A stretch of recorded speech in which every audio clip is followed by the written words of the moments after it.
आणि आता इतर राजकीय टॉप 9 बातम्या। जालना जिल्ह्यात टॉवरवर चढलेल्या होमगार्ड कर्मचाऱ्याची खासदार उदयनराजेंकडून समजूत, चुकीचं पाऊल न उचलण्याची उदयनराजेंनी कर्मचाऱ्याला विनंती केली।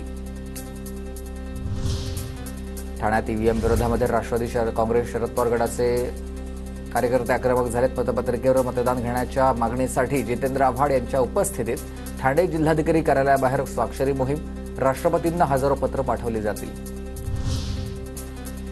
जळगाव जिल्हाधिकारी कार्यालयावर ईव्हीएम विरोधामध्ये महिलांचा भव्य मोर्चा, महिलांकडून ईव्हीएम हटाव देश बचावची घोषणाबाजी।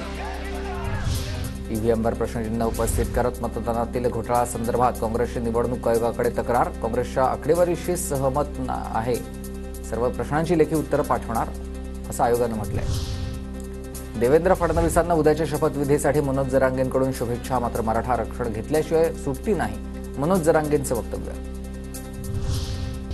महायुती सरकारच्या शपथविधी सोहळ्याची विशेष निमंत्रण पत्रिका, मुख्यमंत्री उपमुख्यमंत्र्यांसह मंत्रिमंडळाचा शपथविधी। निमंत्रण पत्रिकेत उल्लेख, निमंत्रण असलेल्या उद्या दुपारी 3 वाजता उपस्थित राहण्याच्या सूचना देण्यात आल्या। नागपूरकरांना आता मिळणार आहे नवीन वर्षाचं गिफ्ट, सरकार स्थापन होण्यापूर्वीच शहरात नवीन विकास कामांना मंजुरी, 2 उड्डाणपुलांची उभारणी होणार, यामुळे वाहतूक कोंडीपासून नागरिकांना दिलासा मिळणार।